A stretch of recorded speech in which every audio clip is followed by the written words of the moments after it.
What's going on, everybody? I'm going to play our intro here really quick, and then we're going to hop into it. So 1 second, go ahead and listen through the Allies to Prosperity song. This song was actually, this is the first time we're doing this live, by the way, but this song is actually a song that was created through a bunch of entrepreneurs that basically put in a bunch of words and they got mixed up into a song.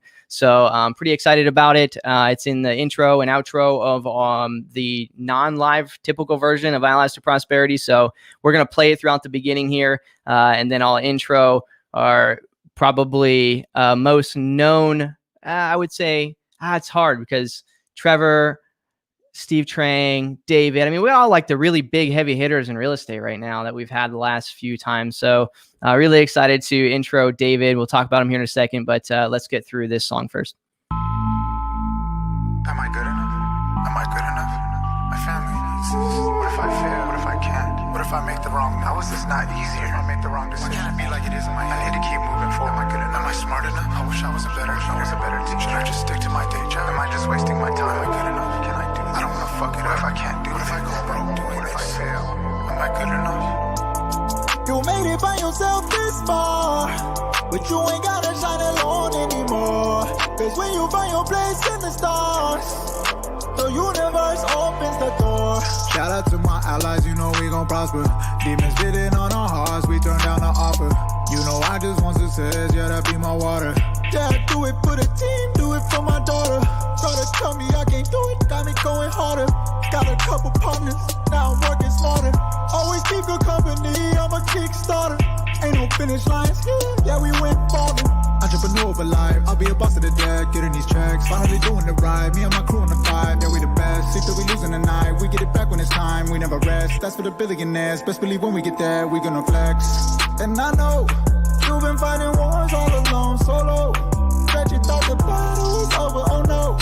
Get a war cries over your shoulder, let's go. We gon' take this one home. You made it by yourself this far, but you ain't gotta shine alone anymore.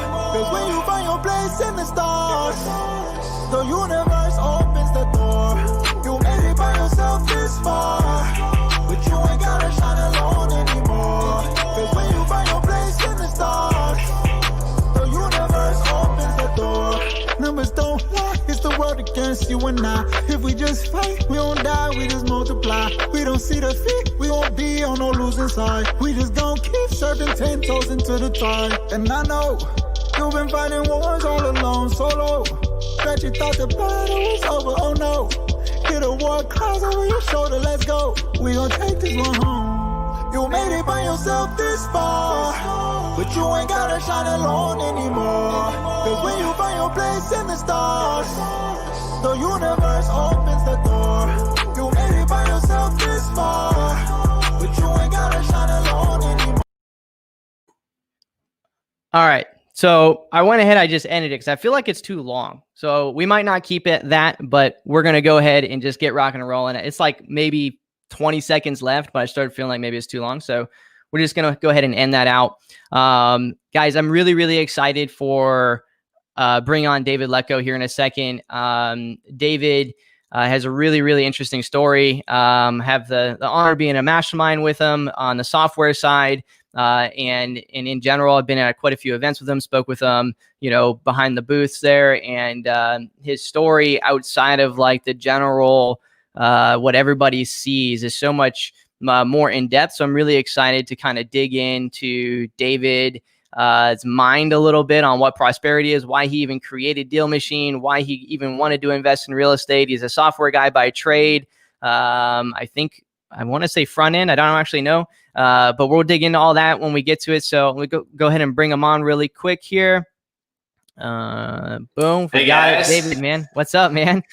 I feel way better after listening to that song. Actually, I was noticing like a weight was lifted off my shoulders, and I felt like I wasn't alone. That was so cool. Who did the song for you? I know the words came from a lot of entrepreneurs. Yeah, so it's a gentleman out of San Antonio that actually Quentin put me in touch with. So it's the same guy that does Quentin's intro stuff. So I can definitely put you in contact. That's so cool.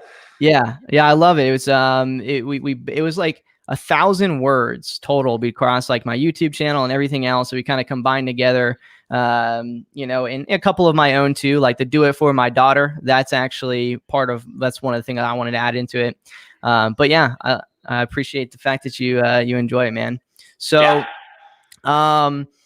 so this is the first time we're doing it live, right? Like I told you in the beginning. So I don't expect there to be a bunch of people listening live. Maybe there will be some people that trickle in. Either way, that's fine, because really it's just more so we can have this format and people can, you know, watch it live now and not have to wait for a couple weeks, is kind of what I figured. So, dude, again, I appreciate you coming on. We're going to dig into the gauntlet of questions that we ask everybody. It's kind of like the myths that we think of when people like say why they can't do different things, why they can't do prosperity. It's real estate focused, but also not real estate focused, because it's just the allies to prosperity. You know, real estate is one of those things that fits into the pillar of wealth building. You know, software is one of those pillars of wealth building. But really what it is it's more just understanding, you know, someone from your shoes, where you're at now compared to where you were 4 or 5 years ago. You know, what got you in the journey? What got you where you're at now? How has your mind shifted since then? And why do you even do what you're doing? So how we start this off, man, is I want to know a little bit about you, right? You can go as far back as you want. If you want to go back to high school, you can. You know, what took you on this journey for like 10 minutes or so, you know, into creating prosperity? Or maybe it wasn't even you were looking for prosperity. Maybe you were just like being David and it just ended up being to where you were being prosperous along the way. Yeah, absolutely. It goes back to when I was growing up and I would ask for XYZ and my mom would say, well, no, like we could maybe get that for you for Christmas. But I saw some of my other friends' parents giving them gifts and Xboxes and PlayStations any week of the year. And I was like, the difference is, why do their parents make so much money? You know, how is that possible? And so I kind of sought truth to figure out how I could have those things and take control over that. So it started as early as that. And let me be clear, like I know I did not have like a hard upbringing. I had an amazing upbringing, but I just noticed like that not everyone was equal. And I was like, well, why is that? And the very first spark of inspiration was my dad's friend, Bill Anderson. He actually worked as a contractor. My dad worked at AT&T as an employee. Bill Anderson worked as a contractor. And he had done a few other businesses on the side, and he did this contract position as like one of the many things that he did. And he introduced me to the 4-Hour Workweek. That was the very first business book I ever read. And that was kind of like the first answer that I ever received. Because, you know, classic book, Tim Ferriss talks about how he makes all this money while he sleeps, et cetera, and built this whole business. So it still seemed like pretty outlandish, but that was definitely the first answer that I think I got. And of course, after reading that, I just had way more questions too. So I started reading business books from that point on.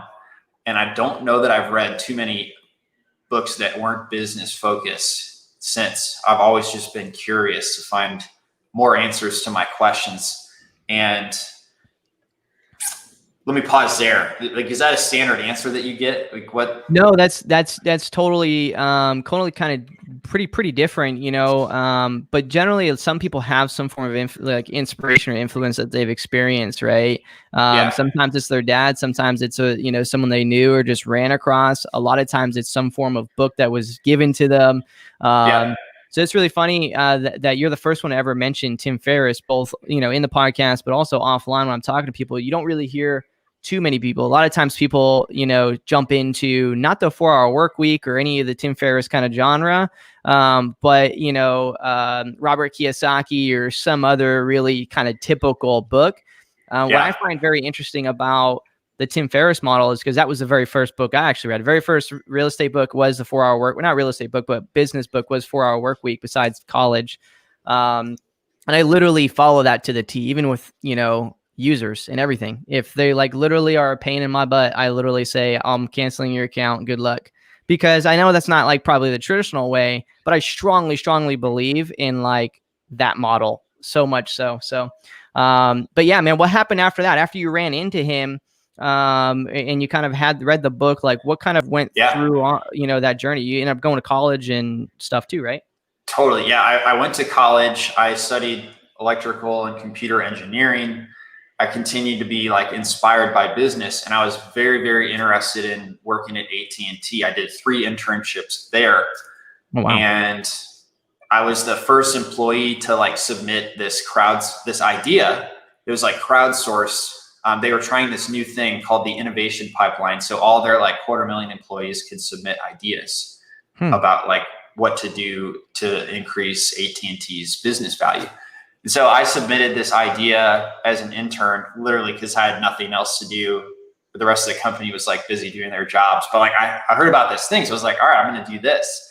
And so my idea was actually like the top voted for that quarter, which means it gets to be pitched to the CEO. Wow. And yeah, I was like, and I did it multiple other times after that really awesome head start. So like I had all this exposure to top leadership. Then my boss wanted to introduce me to like his boss and then their peers, because that was like a pretty cool accomplishment at the time that I kind of took for granted. Right. Okay, so then without getting sidetracked, like basically I kind of wasn't interested in entrepreneurship for a long time, because like that was freaking cool. I had a lot of great connections there. Ended up graduating from college, getting a higher dollar offer from this other company who I won't name. Well, I guess it doesn't matter. I mean, Accenture, they're a big consulting firm. And I went with that. And I was like, oh, I'll just do the same thing at Accenture. Like I'll meet all these top managers, I'll perform. And like, I never found that connection there. So right. I think if I had gone to AT&T, I'd still be there today. But because I went somewhere else, never found that level of connection with the company, I ended up working on this side project called Chapter Builder and quitting Accenture. Chapter Builder is the leading recruitment platform for fraternities and sororities across the country. I ended up selling it to this author who wrote a book on how to like the best way to grow your fraternity, and worked there for 4 years, learned a ton about like growing a company. And then I left that job to start Deal Machine when I discovered my own need after I read, that guy had rental properties, and then I read Rich Dad Poor Dad, and then I wanted rental properties. Yeah. And that was the transition to Deal Machine, armed with experience from, the big corporation, and then growing that small company that with that Chapter Builder product that I created. So I'm going to kind of take a little bit of a sidebar, because I think you mentioned something that's like really important to how, and what I see and what most people see in Deal Machine is like that connection that you mentioned with your company. Like how much do you think that that's like came through with the way that you hire people in Deal Machine or into your business, or the way that you created the community and environment with Deal Machine? Oh, you mean like having that connectedness at AT&T? Yeah, because you had that connectedness at AT&T, but this other company you didn't, and you realize, that was the reason maybe you didn't stay there, or you kind of started thinking about other things. I mean, do you as a CEO for Deal Machine, I mean, is that something that you think about? I've developed some really strong opinions on hiring, but I don't necessarily know that it was from that experience. I think it's a really good question. I'm sorry I don't have an amazing answer for it. No, you're good. I could tell you about some hiring things I've learned, but I think that was more about just like, hey, if you're part of like an amazing thing and you lose it by your choice or otherwise, like don't get too discouraged, because obviously it was amazing that I had a bad experience somewhere and quit, which led me down this path that is like way, way better than what the other good path would have been. You know what I mean? Right. So it's like, kind of like if you break up with your girlfriend, you can get really discouraged because you're like, oh, what did I do wrong? Is anybody going to be my girlfriend after this? But then more often than not, like you find a better girlfriend later. Yeah. So it was a good thing. And so that I just feel like that's how I treated that. I think that's huge. I mean, I love it. I already love being alive way more than not, because like, I feel like for some reason I wouldn't have wanted to ask that question. And that's like such good insight. That I think specifically Allies to Prosperity, the podcast itself, is really looking to try and pull out of, experiences. So love it, man. Okay. So then so you started Deal Machine. That was kind of like a nice summary there. What ended up getting you actually into the real estate side then, and the actually solving your own need? Yeah. Well, the guy I sold Chapter Builder to, he had 5 rentals. Okay. And I found Rich Dad Poor Dad, and I started connecting the dots, and I played that cash flow game. Have you ever played the cash flow game? Yeah, I have. I have it actually in my closet. Great game. Basically, that game is like, stocks and bonds are all about like buying low, sell high, and you don't really have control over what that price is. But rental real estate, you can buy it so that you always cash flow, so you have control. And then there's sometimes icing on the cake where you get appreciation too. So I like that a lot better, because you can grow your wealth and your passive income all at the same time. You are still getting the benefits of like the asset really increasing in value. And that is why I started to get interested in real estate. My local real estate investing association told me driving for dollars is the best way to go and find your first. So I built, a list of distressed properties. I was spending 3 weeks after work, a couple hours here and there, adding properties. I actually missed out on a deal because I wasn't following up quickly enough. At the time, I couldn't really send out mail less than 200 batched at a time. Yep. There wasn't a provider that would do that. And it was pretty big pain to like hand write it or print it at my house, which is what I was doing too. So I was procrastinating. I was waiting until I had that big list, but I missed out on a deal because I didn't act soon enough. And that's when I had that pain point. And I was like, I need to build this tool that's going to let me follow up immediately. So I built this app in a weekend that would have a map, pin the property. It would actually send a request to a VA who would look up the address, put it in there, the owner's information, and then it would trigger a mailer through like one of those API mail companies. Right. And that's the first version of Deal Machine. I just was using it myself. That's awesome. I get so excited like hearing like the solving of the problem, and then like obviously going further from that, like there's a lot of other struggles I'm sure that you experience actually taking that problem and making it a realization to other people on why that, they're having the same problem and they're getting them out of their norms and all that kind of stuff. So it's really awesome when somebody has the ingenuity to kind of go through that. And another side thing, just really quick, I didn't realize that you were actually a double E with a CE, merge there. Were you a minor or a major? Which one was your major? Double E? Oh, I did both. Yeah. You were a major in both? Primary major in both? Yeah, if you did like the right classes, you could overlap them a lot. Oh, wow.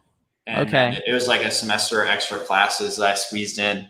That's crazy. Okay, cool. So that's even more interesting because you had a good programming background then because of the CE and some in the double E, but like it's not like web app building like a CS goes through. It's a bit different. Depending on, I guess, maybe the electives you did. So you probably went outside of your comfort zone, I'm assuming, to really even start that journey of building the app. Or did you have that already from the stuff that you did leading up to that? Yeah, I actually, at Accenture for 2 years, I learned how to code. And, I took like a few classes in college, but it's not web development. You're right. And my client at Accenture was actually the U.S. Postal Service, which is funny because we use them quite a bit now at Deal Machine. But I was on this team of 500 people that was maintaining and improving Postal One, which is like their main application that bulk mail gets submitted through and the pricing is done through. So I learned how to code mainly like database stuff. So SQL is my really strong point. And then when we did Chapter Builder, I learned like PHP and was able to do some front end stuff with PHP and Twitter Bootstrap. That was what Chapter Builder was built with. So I had by the time we got to Deal Machine, I was pretty well-rounded. Not like one thing I realized is I will never be the best developer. Right. So what I actually did was, to speed up my learning curve, I paid somebody on Upwork to build this this app in React Native, because I felt like that was the right choice, but I didn't know it. And his job was not to build it for me, but his job was to like coach me through building it. So when I hit a stuck point, I would actually just ask him like, "Hey dude, can you get this unstuck?" Instead of like banging my head against the wall. So that was the very first version. And then fast forward, somebody paid me $1,000 to send a bunch of mail through it locally here. And I said, this should be a business, obviously. Somebody just dropped $1,000 like it was nothing. And that's when I found like a better developer to really take over that. And that's my partner, Dave, from high school. We're friends, and I've worked on a bunch of stuff here and there. But he is the one who then became our CTO. Okay, so you did the partnership aspect of you being CEO, him coming on as CTO, and you got him heading that, so you could focus on company and brand, because that's really what, kind of like what you mentioned earlier, you really learned a lot on in your experiences through the last two. Yeah, I actually really just luckily had self-awareness at that point. Because a lot of people don't realize that so early. Yeah, I will say this. I, for many periods of time, have felt discouraged and like I'm not good enough because of how amazing my partner is. And it makes me feel inadequate a lot of times, which isn't true, because as the last few years have shown, I'm able to do a bunch of things that like lets him focus on what he does best. But I just thought I would share that, because when I've shared that, I've heard from others that like they've also felt that way when they compare themselves to their coworker, their friend, or whatever. And it's really about recognizing what you're best at and making sure that you do all of your time on that, I have found, and very intentionally letting go of stuff that you're not the best at. I love it. It's super, super important. That's fantastic. Awesome. Okay, great. So I think that's a really good intro to kind of like who you are and your personality, even just kind of the things we kind of threw in there. People understand a little bit more about how your brain works now. And more on a personal level, so they can go ahead and really absorb these next, really, I think it's 10 questions, if I'm not mistaken. Call it the Gauntlet of prosperity. And we're going to start them off right now by asking you a really simple question. What is your motivator for prosperity? Like, why even do that? Earlier, you mentioned, the gifts and things like that, but like there has to be something even deeper than that. Or it could just be really simple. You just want to be buco rich. It's pretty simple too. I mean, but prosperity is deeper than that, right? Deeper than money. Yeah, I think so the way I answer this internally, my motivation has changed. So what I didn't tell you was, when I was getting invested or interested in real estate, my parents were like very worried. My mom asked all of her friends at church who had rental properties, how'd that go? And everybody was like, oh, it didn't go well. It was a disaster. So they actually sat down with me and were like, you shouldn't do this, because this is obviously terrible. And then the big difference was I was talking to people who were really successful at it. And the whole motivation for me at that point shifted to proving my parents wrong. And I did that. That felt great. But that's not the motivation anymore. People ask, are you going to sell Deal Machine? And I wouldn't do that, at least not right now, because every time that we increase the MRR, every time that we hire somebody, there's a new challenge that I have to solve. And I am getting better personally. The motivation right now is the fear that I won't become the best version of myself that I can be. And if I got rid of Deal Machine, I wouldn't have a way to continue proving that to myself or having that personal growth. So that's really what I'm enjoying the most right now, and continuing to like work on and grow Deal Machine rather than sell it, is valuing that personal development over large sums of money. Yeah, because I mean, companies at the level with Deal Machine at, I mean, it's life-changing generational wealth that you would build if you sold, Deal Machine. It's a very successful company. So like, to be in tune with that and understand that's your motivator is like becoming a better you and leveraging Deal Machine, not as like money, even though it is that, but leveraging it as the tool to do that personally is freaking awesome. It's so powerful when you recognize how much you can glean from the things that you're experiencing. Even you can kind of tell just in general that you're very in tune and you have very good self-observation just from what you've already said. But I love that. Okay. Question number 2. We all pretty much know this, but a lot of people don't know how many rentals you actually have. And that might actually be more of a wealth builder for you than Deal Machine. Just depends on how you look at it. So what is your main revenue stream for wealth? And when I ask this question, a lot of people, they split it up between active or passive wealth or something like that, because right now you have you could have a lot of active income, but is that a wealth builder? What if all that went away? You have properties too. So let's dig into a little bit of that on why you still build a rental portfolio when you could sell Deal Machine. And I don't know. Yeah, let's see what you say. Yeah. So the first reason I built Deal Machine was because I wanted to be a real estate investor. I do have 10 rentals now, and 8 of them were acquired through driving for dollars. The other 2 were bought off the MLS, old listings that were great deals. So the reason why I still actively real estate invest is because that is the original purpose that I set out to do. And I want to have that safe income for the rest of my life. And each rental property represents that.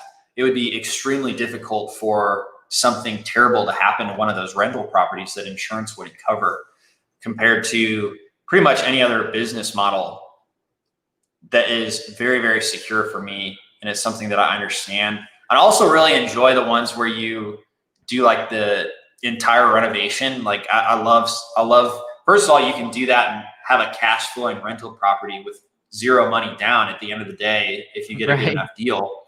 So I love that. And then also the creation process of seeing that transformation actually brings me a ton of joy. And I think, there's a ton of other things I can invest in, but I'd do the thing that I also really like, and I like doing. I like the process. So it's those 2 reasons why I do the rental property investing. Love it. Yeah. I mean, that's huge, right? You have to feel fulfilled internally. I don't think, even though Deal Machine is as successful as it is, if you really hated being a CEO, you probably would not still have Deal Machine. You probably would have sold it by now if you didn't enjoy doing that. You enjoy the process of becoming better, just like you enjoy the process of rehabbing properties. I'm the same way. I really do enjoy seeing the difference between point A and point B. I really love the neighbors coming up and saying, thank you for fixing that property. It's just, I've drove past it for 20 years and it looks like crap, and now it's not. We have 2 houses right next to each other. Actually, my transactions coordinator, Hannah, bought the one from us on a wholesale. And just so happened the mom sold the property to another investor next door. Well, she passed away. It's the same family. Now, both of those properties were both ugly. And now they're both gone. One of them, by happen chance, was actually Deal Machine and Carrot. And that's how we, So, it's a beautiful thing, right? When you really love that process, love what you do. I'm going to throw a curveball in this as well, just because you mentioned that, loving what you do. A lot of people want to leave their W-2, which you did end up doing. I think it was a W-2 technically, to do real estate wholesaling full time, but they leave it because they want the money side of it. Do you think that it's more because they're not in a good environment than the money, or do you think it's kind of a mixture of both, or what's your opinion on that? Yeah. That's a good question. I'm sure you get it a lot in in the Deal Machine community. You know what I mean? People I want to leave my W-2. How many postcards do I have to send consistently to make this much money so that I can leave? Right, man. If you have a fat W-2, then you can utilize your W-2 to buy rental properties. My goal was always to buy rental properties. I think wholesaling ends up being what people go to right after their W-2, which is fair as well. But if you've got a really good W-2 income, use that money to buy rentals. And also use your credit and your job to secure the loan for those properties. So that's my strategy from the beginning. I actually bought the first house when I was employed. And then right before I quit Chapter Builder to work on Deal Machine, I bought that house, rented out 4 of the rooms, and lived in the 5th one. I was about to say, didn't you house hack? Yeah. Yeah, exactly. Yeah. And then I was able to continue buying properties because a partner of mine who had a great W-2 wanted to invest in Indianapolis. So I was like, if I find the deal, you provide all the financing and then I'll manage it and we'll split the profits. And so I acquired a couple more houses that way because I found great deals. He provided all the financing. And then, I worked on Deal Machine for like 2 years before I even had a salary. So like 2-3 years after that, then I was able to buy my own properties again, because you have to have 2 years of business income if you're self-employed as a wholesaler or through any other business, for them to calculate how much of a loan they can allow you to have. And so then my business, I do earn a W-2 from Deal Machine. And so once again, I use that money to continue buying rentals. And I do the direct to seller marketing to get the great deals. Dude, you just dropped so many, like for the real estate people that are going to be listening to this, which is majority of it right now. I'm trying to get more of those SaaSes and stuff in here, but I don't think people need to go back and re-listen to that, because that is so, I didn't even realize that when I first left my W-2. My goal is when I make in a month what I did in my salary, then 3 months in a row, I would switch out and do full time. And that happened much quicker than I anticipated.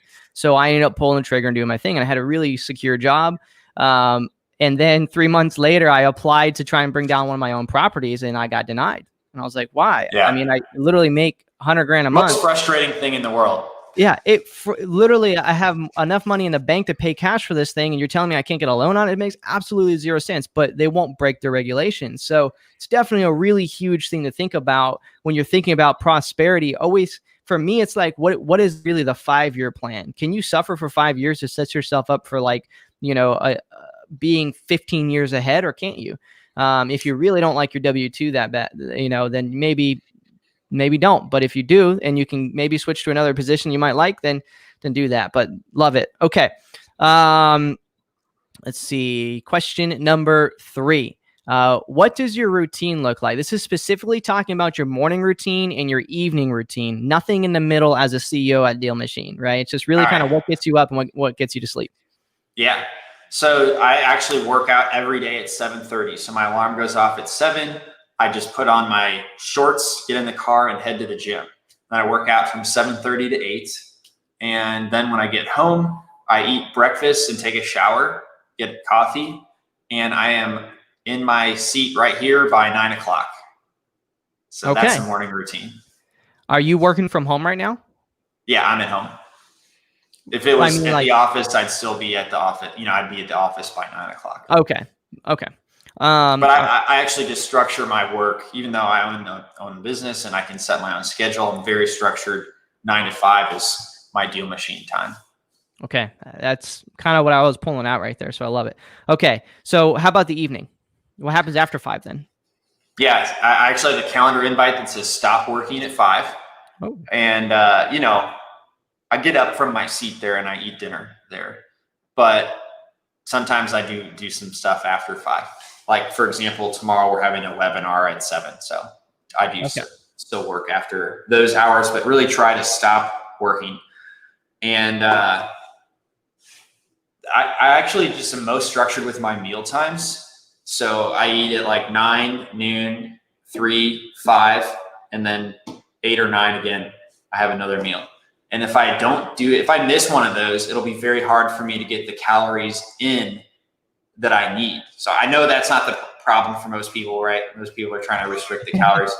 But my problem is, since I'm working out, I need to eat a certain number of calories. And if I don't schedule it, I won't get enough. And that is how I structure those meals. And then the evening is not too structured. Actually, I would love to implement reading a book at night, but I so far I haven't done that. I've got a few recurring things weekly. Like every Tuesday, a few of my buddies come over to play cards. So it's great because it's like the middle of the week. It gets you excited about, and it's a reason to stop working. Like that's always what I'm trying to do, is stop working and disconnect from it.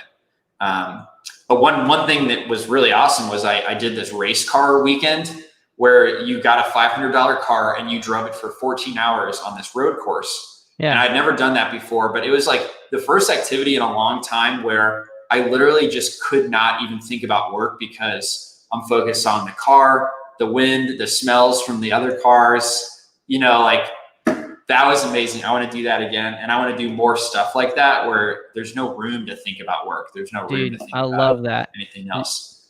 That's huge, right? Like, and I always tell people, Jim Ron once said, like, happiness isn't created, it's lived in, right? Mm-hmm. So if you're focusing, I tell people like your personal overhead and things like that make it a lot harder to live in prosperity and live in happiness because you're always thinking about the other thing. And it's really difficult to live in the moment, like even my daughter's 5th birthday was on Saturday, and it's like, even like, I'm trying to like focus and see my family and see my daughter, but you got like the things coming up. So that is an awesome nugget. For me, I've never done that. In my personal life, I don't use the drip coffee no more. I use the pour over, so that I have to stop and at least pour my coffee if I want coffee. Right. So cool. I at least take those few minutes, you know what I mean, to kind of just like only forget. So same tactic. I love that. Transparency at its best, right? Even like I absolutely love that response. Okay. What's your thought? We talked about the morning and the evening routine. This is a big myth. Like everyone thinks that you have to wake up early, or some people think that it doesn't matter. Really curious on what your opinion is as a high-level CEO, on waking up early versus waking up late. Does it matter? Does it not matter? Yeah. One thing I noticed about myself is when I have momentum, I'm almost addicted to keeping it going. One example is working out. And I started by working out a couple of times a week. And then I was pretty consistent with that. I got a trainer. We did 5 days a week. And when she would, have a conflict, I would sleep in. So it was the easy thing to do. But more recently, I've been pretty consistent. She had 2 conflicts a couple of weeks ago, and I still got to the gym on those days. And I was like, damn, like I actually wanted to do this because I don't want to break my streak. And so I don't wake up super early. I wake up at 7, but I feel way better the entire day if I wake up at 7 and get going, get in the gym and get that done, and have momentum built up by the time 8 o'clock comes around. So one of the things I would love to do is try to move that to 6:30. But in order to do that, I've got to get to bed earlier. Otherwise I'm going to be more tired. So for me, I find value when I wake up early. I feel like I've got my momentum going sooner, and that leads to just like an overall better day. I love that. There's really successful people that get up super late. I think it's all personal preference, but for me, I like to be competitive a bit, and that momentum is pretty addicting for me to want to keep going. I love that. And there's something, actually, one of my buddies here mentioned it one time, and he's in a pretty high like tempo military position. And he had mentioned one time to me, he's like, listen, the reason why I wake up early is because if I don't, I feel like I'm always chasing the day. Mm-hmm. And I can never get caught up. Even if you wake up normally at a normal time, like you're always feeling like you're always behind. And I thought that was really interesting. And Armani Johnson, who was a couple episodes ago, had said something along the lines of, even if he wakes up later, the same routine that he would have done if he did wake up early has to happen. If it doesn't happen, then he feels like he's losing the day.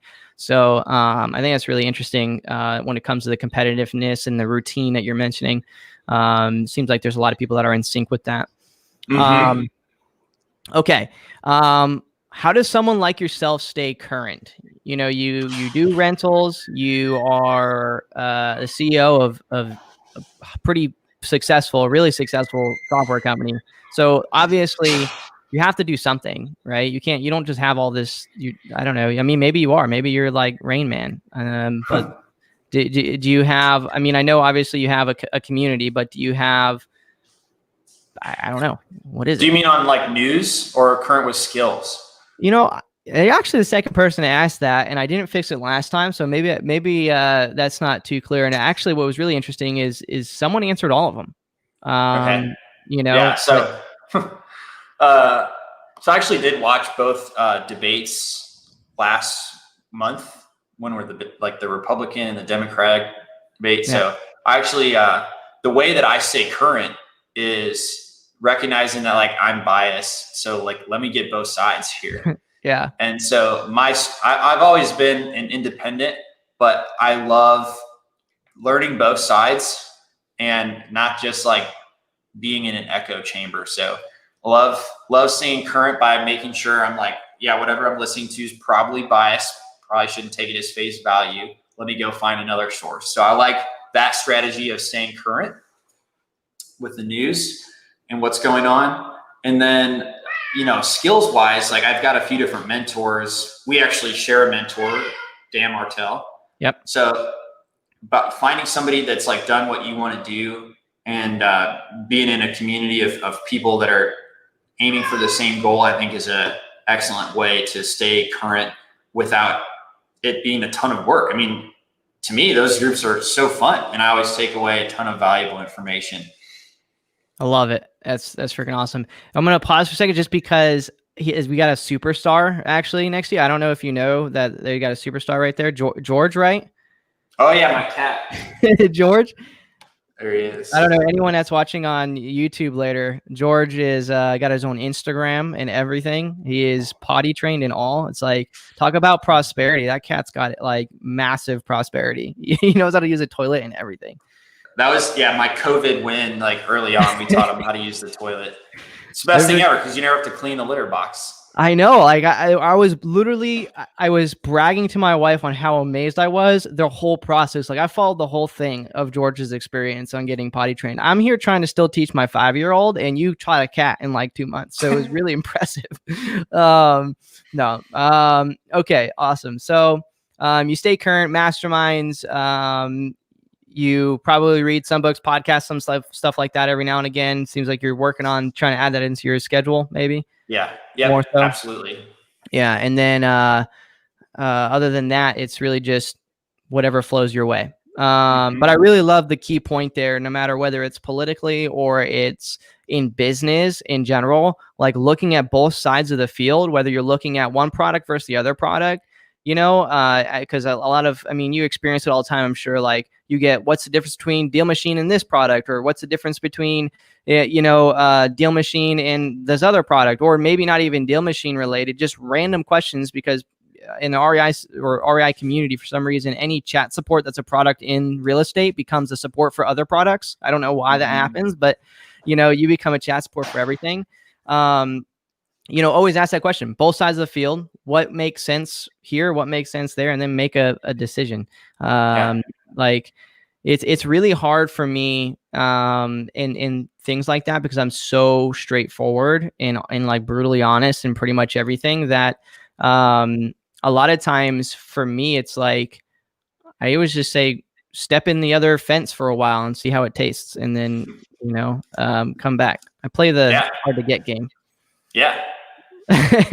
All right. So number one habit, it seems like it might be working out at this point, or eating. I don't know. Definitely good or bad. Definitely number one habit is working out. Okay. What about a bad habit? Those are always interesting. A few people have done a bad habit. Do you think you have like a bad habit? Some feedback that I recently got from our last leadership team meeting was I should go on vacation. And then when I'm working on the weekends or in the evenings, I should not publicize that to my team, because it makes them feel guilty for not working on the weekends and evenings.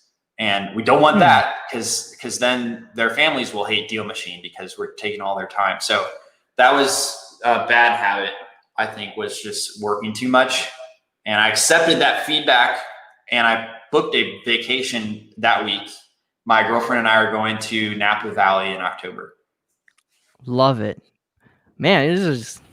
This is awesome. I love this. Okay. Okay. Number 7. We talked about your routine, right?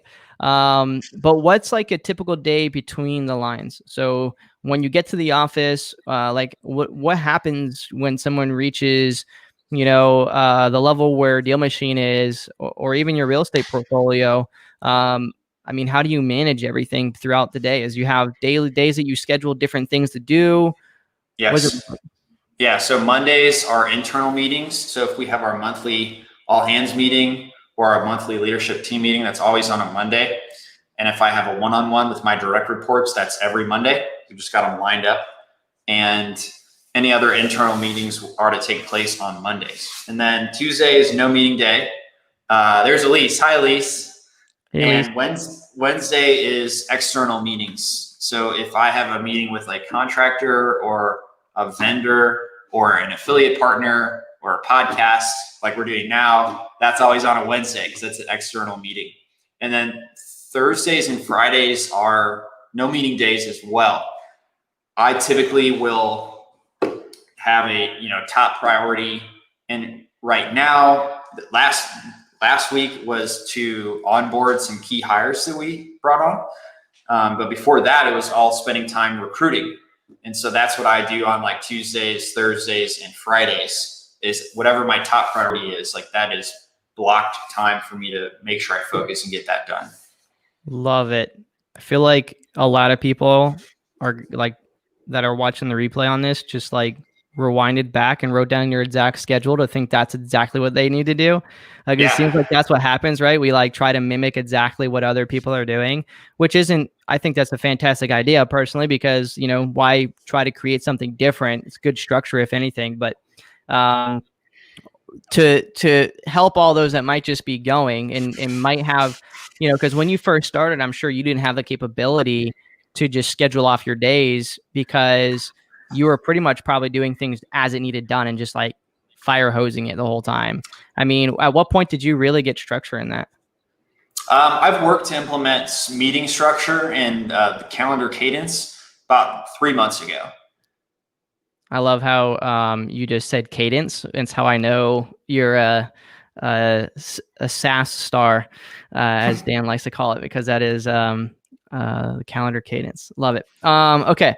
All right. So we don't do this business alone, right? Who else has been a big part of your success? Like, who's your allies? Call the allies to prosperity, primarily because anybody who's watching this in the past, present, or future are all considered allies, all working towards prosperity in the same direction. In your internal life, though, I'm sure that you have had those people. You don't have to specifically say that one person is way better than another person. I had someone say, well, I feel like I'm going to get in trouble if I mention names. But I don't know. Someone came to mind. Yeah. I would say, Elise was the first person we hired here in Indiana, I think ever since, definitely the first person we hired. So I feel like she's like a key ally that comes to mind when it's just like you and someone else in the office. You spending a lot of time together, and you've kind of been through it all. So definitely a huge ally there. And how could you not say your entire team as well? I know. Everyone's so important in their own way too. The thing I'm thinking of right now is I used to have this ex-girlfriend. My current girlfriend is very supportive of Deal Machine, and things do come up sometimes where the work stuff has to come when you got dinner plans, and you've got to cancel those dinner plans so that some catastrophic, thing doesn't happen. Now, that doesn't happen so much anymore, but definitely in past jobs and like early on, when the technology is not as mature, stuff's going to happen that's going to break down. And if you care about your customers, like the sooner you fix that, like the better off everyone will be. Right. So I remember like I just had this ex-girlfriend that like didn't accept that and didn't understand that. And so like she was not my ally, and that really hurt and ended up, kind of eroding the relationship for a number of different reasons. But definitely like right now, like your significant other, if they appreciate what's going on, like that helps so much. And also I'll let work things stress me out. And it is so helpful if I communicate that to Laura, my current girlfriend, because then like she can understand what's going on. So that's one big thing is I have to communicate with my allies because it makes everybody able to be an ally if you just let them know what's going on. Right. I mean, it's kind of funny because the statement you just made links back to a previous statement that you made about your team meetings and communicating, so you can see a lot of intertwining, just, I don't know, things that weave in together in your life, when it comes to everything you got going on, making sure you have the team meeting so that you're enabling the communication. I don't know, maybe you and your girlfriend have, days or time of the day in the evening where you literally just talk about your day, where you can have an opportunity to do that. I don't know, but like, that's huge, right? I don't know. We're definitely like together all the time, and it's like kind of like a constant flow. We don't necessarily have like a scheduled relationship review meeting. But some people do. I've heard of this. I just literally seen it on Facebook, like before we went live. Yeah, but we've chosen not to be like quite so formal, but definitely communication's key one way or another. Love it. Fantastic. For me, for those that are listening, that have kids, that's a really huge component for me when I was, when my daughter was younger, and as she grows up, making sure she understands like my cadence, in business, and that she's not like forgot about because I might be going off and doing something, not be able to make it somewhere. So communication itself really does make a huge, huge difference. Love it. Okay. What's someone just saying in the comments? Hey, would you be cool if I took a bathroom break for a second? Yeah, dude, do your thing. All right, I'll be right back. Yep. All right. So while he BRBs, let's get some questions rolling in. Okay, go ahead and get some questions rolling in, because we're going to at the very end of this, we're going to throw in a few oddball questions to David that he might be able to answer, to kind of give you guys more insight. So it's really around sales and marketing. When it comes to, I would say that David's probably the most experienced in direct to consumer marketing. When it comes to direct mail and things like that, it's kind of probably his bread and butter. In addition to obviously driving for dollars if you're in real estate, maybe sales and marketing as far as bringing on more users if you're in software. Any questions sales and marketing related, but you can also ask some personal questions, because the ninja tips and tricks on a personal level are really important. It's part of being an ally. So feel free to ask any of those in the comments throughout now and later. And we'll go ahead and try and get to them once we have a chance here. I'm going to try and bring down this question. There we go. So yeah, let's see if anybody asks anything. How's your time? It's not very often that David from Deal Machine, you get to ask him, more personal questions. All right, I'm back. Awesome. I took that opportunity to tell people to make sure they ask some questions in the comments for a little bit later on. We'll see if anyone does or not. Perfect.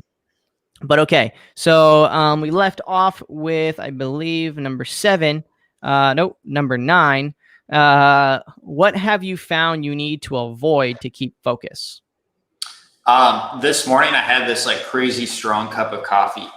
I was not focused because it had me feeling like I was high on drugs. So I have felt that before if I had too much caffeine. So that's like definitely what's very real today is I'm avoiding that coffee shop. I'm avoiding having too much coffee.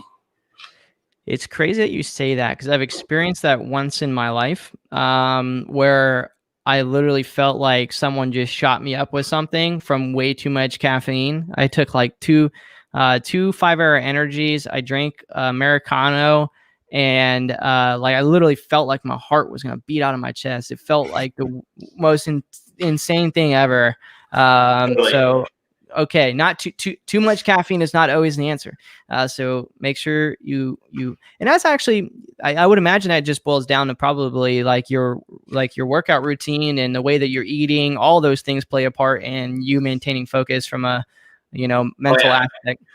Drinking a lot of water. I'm buying blackout curtains for my bedroom because there's some light that comes in, and I don't necessarily know like that's waking me up, but I know I sleep way better if I'm like in a hotel with a blackout curtain. So I'm doing that. Just trying to pay attention to some little details like that to give myself the best chance of staying focused. Love that. Okay. Nobody talks about failures. So let's hear some that you've had and you've learned from. So, maybe this was a product you tried to launch that was never successful. Maybe it was something in college. Doesn't really matter. Just something that you kind of had that you look back and you say, yep, never doing that again. Yeah. So me and my partner, we built Chapter Builder, and we sold this thing for like $10,000 after putting in like a year's worth of work on it each.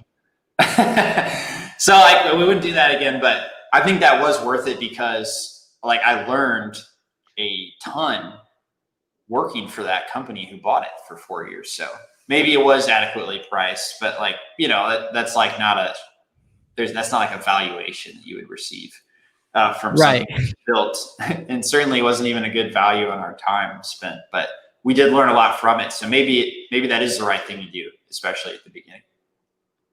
Yeah, it's like, how do you it's kind of like when you read a book, right? There's sentences that you'll read that don't provide value to you until a year or two after you've read it, because you just weren't mentally ready for it yet. So I'm sure you look back on things that you did throughout that year that you use now that probably make financial impacts in Deal Machine that outweigh $10,000, tenfold.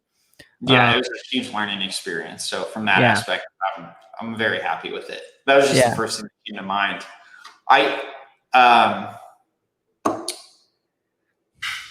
There's like a million things where like, okay, all right. Well, in Deal Machine, we were going to make these 2 other apps, and we even hired like special developers to focus on each one. And it was like a failure on a couple levels. I think after investing like 50,000 or so in each, and then also like 6 months time, we just killed it. So, and it is really great. It's hard to do that because you've invested so much money, but yeah, I think we just kind of learned like doing these separate things it's ultimately like a distraction because there's overhead with like each other thing that you do. Like your brain has to keep track of details about each thing, and like Deal Machine is like there's plenty of stuff to remember and focus on there. So I think we learned that like staying focused is our best thing. And that's another recent one that I would share. Yeah, that's huge, right? And that's really vulnerable too. So like, that's an internal thing at Deal Machine, and it's not anything that's like a shock and awe in terms of like businesses have this all the time. I mean, there's companies that spend millions upon millions of dollars doing the same thing.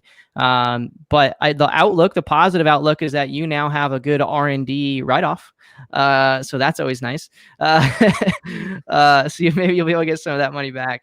But that's awesome, man. Love it. So I don't know. I always try to throw the positive sides into some of these things, that especially when it deals with money. But yeah, so all right. So that is the 10 gauntlet questions. Okay. That's the all total, right? However, every one of those questions actually create one major question. And essentially it's asking you, why do you wake up every morning and not quit? Yeah, I wake up every morning and not quit because I want to keep getting personally better.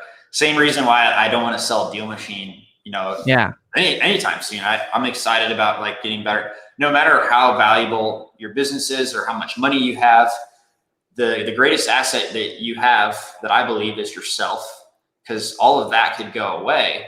And the thing that you would use to create that again would be yourself and your own skills and your own judgment. And I am very motivated by that, because I know that no matter what happens, like I'll always be able to take that with me. Right. I love that. I actually like working. So it's weird, right? pretty awesome. Yeah. It's awesome. I've always been that way though. Like I've always been not like working for work's sake, but like working on stuff where I really felt like, oh, I'm like learning a ton. very motivated by that. It's always been my street level motivation. I love it. Okay. So what's interesting is that is the commonality though so far throughout this whole time that it seems like from episode to episode to episode to episode, that question is very, very similar across everybody. Really? A lot of the waking motivation, to not quit is always because they want to look at yesterday and see that they were the best person they could have been. And I think that's a really interesting thing. Like for those that might not have that as their motivator, for those that might not have a motivator at all, you're your greatest asset. If you're not operating how you can operate and you're not addicted to making yourself better every single day, like how do you expect other things to come onto you? How do you expect your rental property to operate how it's supposed to operate if you don't put into the knowledge on how to properly buy a rental property? Just things like that, like I think are so important that a lot of people don't actually like put the time into understanding. So love that response. All right. So the next two little pieces I have are called the ninja tips and tricks. At REI SIF, we call ourselves real estate sales and marketing ninjas. One of our users came up with it and it just kind of stuck. So the very first ones we have for you are ninja tips and tricks that are personal questions, right? And essentially what this is according to not only the REI SIF community, but me and anybody who listens to Allies to Prosperity up to this point or in the future, David, is it, by the way, for anybody that's watching right now, is your last name pronounced Gecko? Lecko. It is Lecko. Okay. See, I thought in your bio it had showed with a G, and I was like, "Oh yeah, I wrote it out hyphenetically. It's like pronounced like gecko, but that's good feedback. I'll remove that." Okay. Yeah. Sometimes people say Lecko, but it's Lecko. I thought it was Lecko. I was like, how many times I've said his name publicly and it was wrong? Okay. So, I'm good. Okay. So it is Lecko. Okay. So for anybody that ever walks into a mastermind, maybe it's, I don't know, maybe it's one of Max Maxwell's, events, or maybe it's a SaaS Academy, or maybe it's some other event. I don't know. You see David saying there, maybe it's just in Indianapolis at a coffee shop. And people walk up and they're like, holy crap, that's that dude. I'm trying to become prosperous. I want to be like David Lecko. I want them to be able to have things that they can strike up a conversation to where they're not that awkward dude that's like coming up to you, asking you some random thing. It might still be a little weird, them coming up, asking you something personal when you don't know them, but hey, at least they have a little rapport. So I'm going to ask you 3 questions. These 2 questions are going to be just random questions that I kind of delve just from me seeing, externally and also through our conversation here, so that people can have an opener, right? Conversation opener. Perfect. So my very first question for you is, what is your favorite workout routine? I hate thinking about my workout routine. I like to be told what to do. So I like leg day. We don't do enough leg day. How about that? Okay. Don't do enough leg day. All right. So maybe ask him what his squat is. Like ask him what his squat's at right now. That might be a good, like, oh, hey, David, you look like you've been working out. What's your squat at right now? What's your totally. PR? Okay. All right, cool. How did you and your current girlfriend meet? We met on Bumble and we got cocktails at a restaurant called Vita. Vita. Okay. Well, I'm just changing my third question now because now I feel like that's a really important restaurant to you. And I feel like maybe you go there often. I don't know. Maybe you don't. But what is your favorite meal at this restaurant? So you can go and get like a 7-course meal. It always changes. It's one of those restaurants where the menu's always like frequently changing. But my favorite thing is to get like the 7-course meal because it's like these amazing, they're pretty small quantities. It's like 7 courses, but like every fine detail is like done in a certain way. And also you can explore new foods. And also you don't have to make any decisions. Like I get like decision fatigue. So that's why I don't like to decide what my workout routine is. I want to be told. And I love the 7-course meal because I don't have to pick out something. I'm getting served up, like 7 different things. So I love that for those reasons. and I'm adventurous too. So I like trying new stuff. Speaking of adventurous, that's really awesome. I agree with you on that. But one thing I used to do when I was a little bit younger was I used to always tell the waitress when she came up, I'd say, when she asked what I wanted, I'd say, you pick for me. We'll see, and that never worked well. Like they always think I'm the weirdest person ever. Yeah, totally. I understand that. Or you'll be like, hey, waitress, what's your favorite item here? And they say it, and then you're like, no, I definitely don't want that. I'm going to order something else. Yeah. Well, okay. Well, then why'd you ask me to begin with? Okay. Awesome. So those are some personal questions, just things for anybody who ever bumps into David in the future. Maybe you bring up 7-course meals. Maybe don't ask him a crap ton of questions that require him, to think separately, because, he doesn't really like to have to make decisions. Always set him up for an opportunity to maybe have just multiple choice or something. I don't know. All right. So the next is marketing and sales related, right? So these are ninja tips and tricks for anybody in general that is looking to really understand the questions I'm about to ask you. So the very first one, I always like if someone has a software product, naturally, I want to know more about that. So in your experience with direct mail, you guys send, I don't know how many direct mail a month, but I'm sure it's a buco amount. What are you realizing right now in the current economy, especially with COVID and everything else? Is direct mail picking up?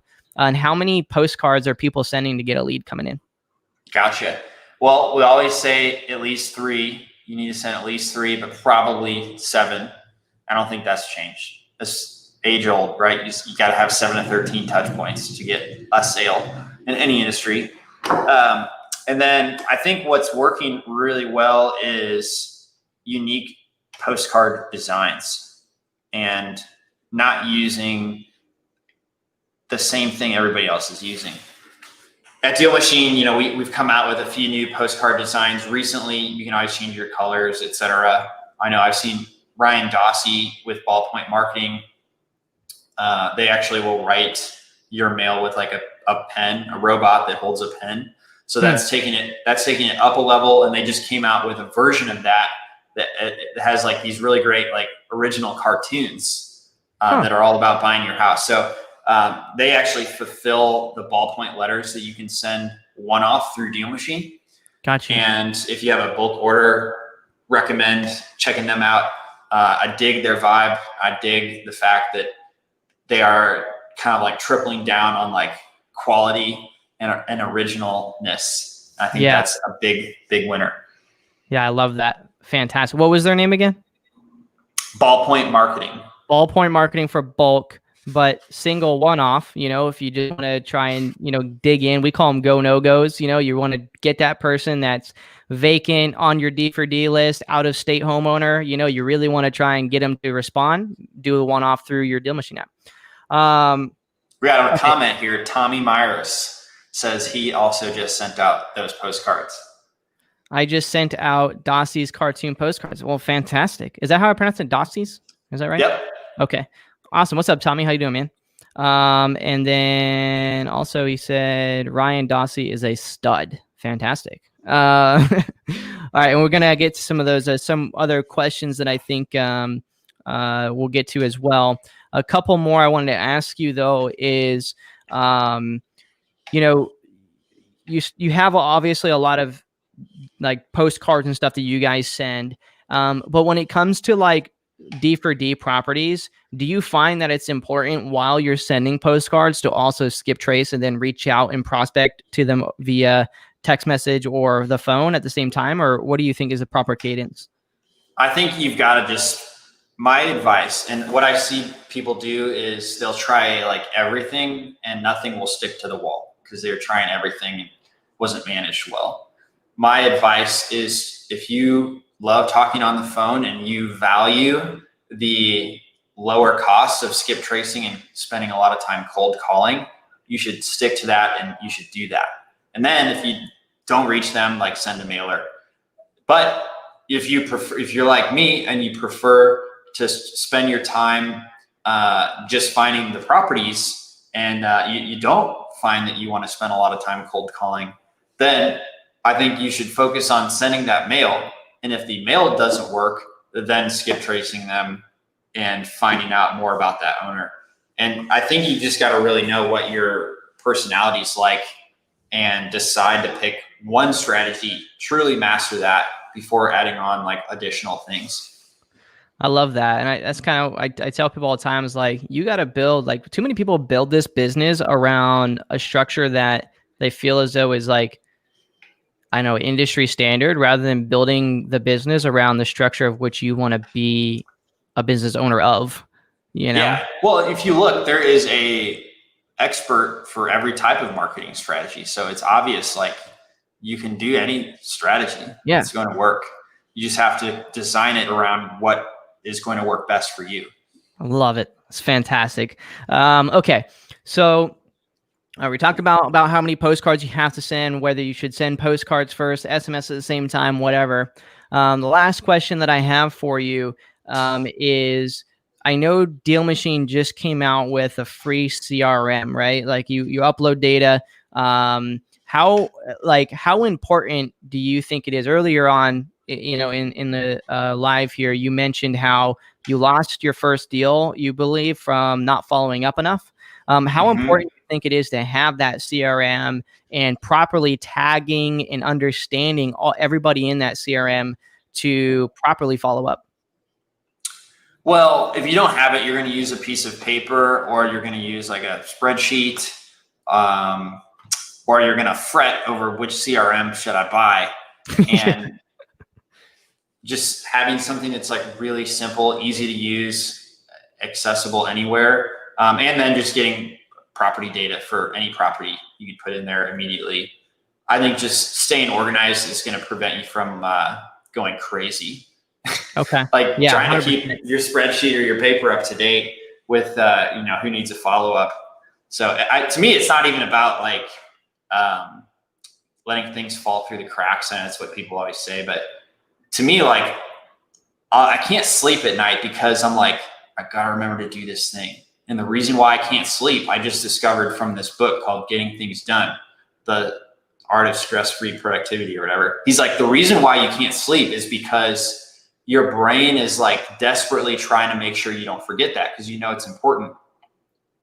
You need a system and a place where you can put that away to come back to later at a time that you trust you will come back to later. So the CRM is like that system. It gets it out of your brain so that you can go to sleep at night and not go crazy. I love that, because we talk about in the 3V motivated seller framework, I talk about value, vexation, viability. And vexation, I define as that thing that a homeowner is feeling that keeps them awake at night, right? And business owners and real estate professionals, we all have the same things, right?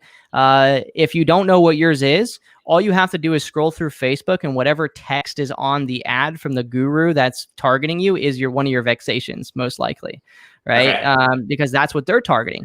So, from a software product, you'll see, I know I'm seeing them a bunch. I see Bigger Pockets. You got a cameo, might be the right word, from Brandon at Bigger Pockets. I don't know if that's the right word or not, but anyway, he's speaking about Deal Machine, in one of your guys' ads.